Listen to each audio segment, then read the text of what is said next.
Iran ದೇಶದ ಕ್ಷಿಪಣಿ ಘಟಕದ ಮೇಲೆ ಈಗ ಇಸ್ರೇಲ್ ದಾಳಿ ಮಾಡಿದೆ. ಸ್ಫಹಾನ್ನಲ್ಲಿರುವಂತಹ ಗದರ್ ಕ್ಷಿಪಣಿ ಸಂಗ್ರಹಣದ ಮೇಲೆ ದಾಳಿಯನ್ನು ಮಾಡಲಾಗಿದೆ. ಗದರ್ ಕ್ಷಿಪಣಿಗಳು ಸೇರಿ ಬ್ಯಾಲಿಸ್ಟಿನ್ ಕ್ಷಿಪಣಿಗಳೇನಿದ್ದಾವೆ ಆ ಸಂಗ್ರಹಣೆ ಮಾಡಿರುವಂತಹ ಪ್ರದೇಶ, ಆ ಒಂದು ಪ್ರದೇಶದ ಮೇಲೆ ದಾಳಿಯನ್ನ ಮಾಡಿದೆ. ಈ ಬಗ್ಗೆ IDF ಬ್ಯಾಲಿಸ್ಟಿನ್ ಕ್ಷಿಪಣಿಗಳ ಸಂಗ್ರಹಣೆ ಮೇಲೆ ದಾಳಿ ಮಾಡಿದೀವಿ ಅಂತ ಹೇಳಿಕೊಂಡಿದೆ. ಇಸ್ರೇಲ್ ಡಿಫೆನ್ಸ್ ಫೋರ್ಸ್ IDF ಈ ಬಗ್ಗೆ ಅಧಿಕೃತವಾದಂತಹ ಮಾಹಿತಿಯನ್ನ ಸ್ವತಃ ಇಸ್ರೇಲ್ ಹೇಳ್ಕೊಂಡಿದೆ. ಅದರ ಚಿತ್ರಣವನ್ನು ಬಿಡುಗಡೆ ಮಾಡುವಂತಹ ಕೆಲಸವನ್ನ ಮಾಡಿದೆ.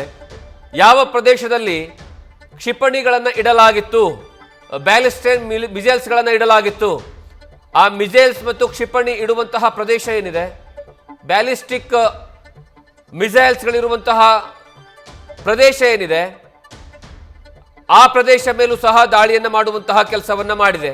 ಈ ಬಗ್ಗೆ IDF ಅಧಿಕೃತವಾಗಿ ವಿಡಿಯೋಗಳನ್ನು ಬಿಡುಗಡೆ ಮಾಡುವ ಮೂಲಕವಾಗಿ ಅದನ್ನು ಅಧಿಕೃತಪಡಿಸಿದೆ.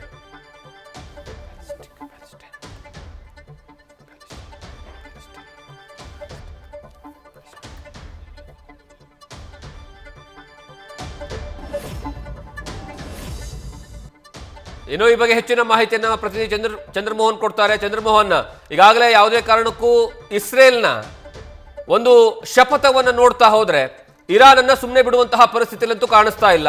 ಮತ್ತೊಂದು ಕಡೆಗೆ ಸರ್ವಾಧಿಕಾರಿಯ ಆಯ್ಕೆ, ಮತ್ತೊಂದು ಕಡೆಗೆ ಇಟ್ಟಿರುವಂತಹ ಮಿಸೈಲ್ಸ್, ಈ ಎರಡರ ಮೇಲೂ ಸಹ ಇಸ್ರೇಲ್ ದಾಳಿಯನ್ನ ಮಾಡಿದೆ. ಇದ್ರ ಬಗ್ಗೆ ಹೇಳೋದಾದ್ರೆ? ಹೌದು ಜಗದೀಶ್, ಈಗ ಮುಖ್ಯವಾಗಿ ಕಳೆದ ಶನಿವಾರದಿಂದ ಇಲ್ಲಿವರೆಗೂ ಕೂಡ ಇರಾನು ಮತ್ತು ಇಸ್ರೇಲ್ ಹಾಗೂ ಅಮೆರಿಕದ ಸಂಘರ್ಷ ಮುಂದುವರಿತಾ ಇದೆ. ಈಗಲೂ ಕೂಡ ಅಮೆರಿಕ ಮತ್ತು ಇಸ್ರೇಲ್ ಜಂಟಿಯಾಗಿ ಇರಾನ್ನ ಮೇಲೆ ಕ್ಷಿಪಣಿ ದಾಳಿಯನ್ನು ಮುಂದುವರಿಸಿವೆ. ಮುಖ್ಯವಾಗಿ ಇರಾನ್ನ ಬೇರೆ ಬೇರೆ ಭಾಗದಲ್ಲಿ ಕ್ಷಿಪಣಿ ಸಂಗ್ರಹಾಗಾರಗಳಿವೆ. ಈ ಕ್ಷಿಪಣಿ ಸಂಗ್ರಹಾಗಾರಗಳನ್ನೇ ಗುರಿಯಾಗಿಸಿಕೊಂಡು ಈಗ ಇಸ್ರೇಲು ಮತ್ತು ಅಮೆರಿಕ ವಾಯುದಾಳಿಯನ್ನು ನಡೆಸ್ತಾವೆ.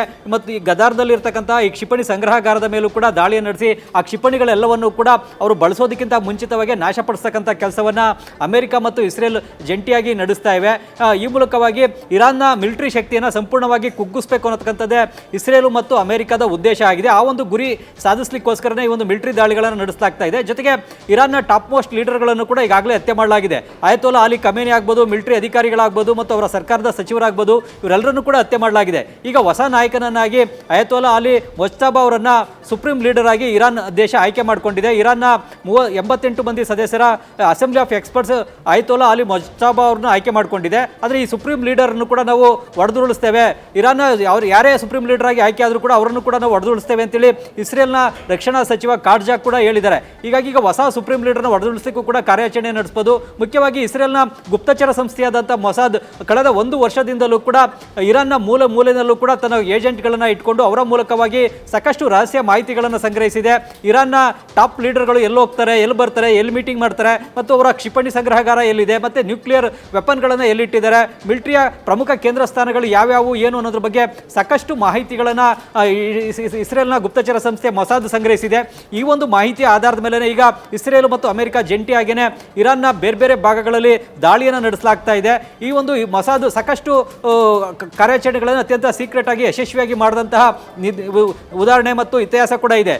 ವಿದೇಶಗಳಲ್ಲೂ ಕೂಡ ಅವರು ಯಶಸ್ವಿಯಾಗಿ ತಮ್ಮ ಶತ್ರುಗಳು ಯಾರೇ ಇರಲಿ ಅವರನ್ನು ಹೊಡೆದುರಿಸುವಲ್ಲಿ ಮೊಸಾದ್ ಎಕ್ಸ್ಪರ್ಟ್ ಆದಂಥ ಗುಪ್ತಚರ ಸಂಸ್ಥೆ. ಅದೇ ರೀತಿಯಾದಂಥ ಕಾರ್ಯಾಚರಣೆನೇ ಈಗ ಇರಾನ್ನ ವಿಷಯದಲ್ಲೂ ಕೂಡ ಮೊಸಾದ್ ನಡೆಸ್ತಾ ಇರ್ತಕ್ಕಂಥದ್ದು ಸ್ಪಷ್ಟ ಆಗಿದೆ. ಮೊದಲನೇದಾಗಿ ಅವರು ಇರಾನ್ನಲ್ಲಿ ಎಲ್ಲ ಟ್ರಾಫಿಕ್ ಸಿಗ್ನಲ್ ಕ್ಯಾಮ್ರಾಗಳನ್ನು ಯಾಕೆ ಮಾಡಿದ್ರು, ಅದರ ಮೂಲಕ ವಿಡಿಯೋವನ್ನು ಎನ್ಕ್ರಿಪ್ಟ್ ಮಾಡಿಕೊಂಡು ಇಸ್ರೇಲ್ನ ಗುಪ್ತಚರ ಕಚೇರಿನಲ್ಲಿ ನೋಡ್ತಕ್ಕಂಥ ವ್ಯವಸ್ಥೆಯನ್ನು ಮಾಡ್ಕೊಂಡಿದ್ರು. ಜೊತೆಗೆ ಮೊಬೈಲ್ ಟವರ್ಗಳನ್ನು ಯಾಕೆ ಮಾಡಿದ್ರು, ಜೊತೆಗೆ ಇರಾನ್ನ ಟಾಪ್ ಸೈಂಟಿಸ್ಟ್ಗಳಾಗ್ಬೋದು, ಟಾಪ್ ಲೀಡರ್ಗಳಾಗ್ಬೋದು, ಅವರ ಹಲ್ಲುಗಳನ್ನು ಆಪರೇಷನ್ ಮಾಡಿಸ್ಕೊಳ್ಳಿಕ್ಕೆ ಹೋದಂಥ ಸಂದರ್ಭದಲ್ಲೂ ಹಲ್ಲುಗಳಲ್ಲೂ ಕೂಡ ಚಿಪ್ಗಳನ್ನು ಇಟ್ಟಿದ್ರು. ಹೀಗಾಗಿ ಆ ಚಿಪ್ಗಳ ಮೂಲಕ ಆ ವ್ಯಕ್ತಿಗಳು ಎಲ್ಲಿ ಹೋಗ್ತಾರೆ, ಎಲ್ಲಿ ಸಭೆ ಮಾಡ್ತಾರೆ, ಯಾವ ಸ್ಥಳಕ್ಕೆ ಹೋಗ್ತಾರೆ ಅಂತಕ್ಕಂಥ ನಿಖರವಾದಂಥ ಮಾಹಿತಿಯನ್ನು ಟ್ರ್ಯಾಕ್ ಮಾಡಲಿಕ್ಕೆ ಇಸ್ರೇಲಿಂದ ಸಾಧ್ಯವಾಗಿದೆ. ಹೀಗೆ ಬೇರೆ ಬೇರೆ ರೀತಿಯಾದಂತಹ ರಹಸ್ಯ ತಂತ್ರಗಳ ಮೂಲಕವೇ ಒಂದು ಅತ್ಯಾಧುನಿಕ ತಂತ್ರಜ್ಞಾನವನ್ನು ಬಳಸಿಕೊಂಡೇ ಇರಾನ್ನ ರಹಸ್ಯ ಮಾಹಿತಿಗಳನ್ನು ತಿಳ್ಕೊಂಡು ಎಲ್ಲವನ್ನೂ ಕೂಡ ಟ್ರ್ಯಾಕ್ ಮಾಡೇ ಅಯತೋಲಾ ಅಲಿ ಖಮೇನಿಯನ್ನು ಹೊಡೆದುರಿಸಲಾಗಿದೆ. ಈಗ ಅಯತೋಲಾ ಅಲಿ ಮೊಜ್ತಬಾನನ್ನು ಕೂಡ ನಾವು ಹೊಡೆದುರಿಸ್ತೇವೆ ಅನ್ನೋ ಒಂದು ಶಪಥವನ್ನು ಇಸ್ರೇಲ್ ಮಾಡಿದೆ. ಜಗದೀಶ್, ಥ್ಯಾಂಕ್ ಯು ಚಂದ್ರಮೋಹನ್ ನಿಮ್ಮೆಲ್ಲ ಮಾಹಿತಿಗಾಗಿ. ನ್ಯೂಸ್ ಫಸ್ಟ್ ನಿರ್ಭೀತಿಯಿಂದ ನಿಮ್ಮ ಪರವಾಗಿ.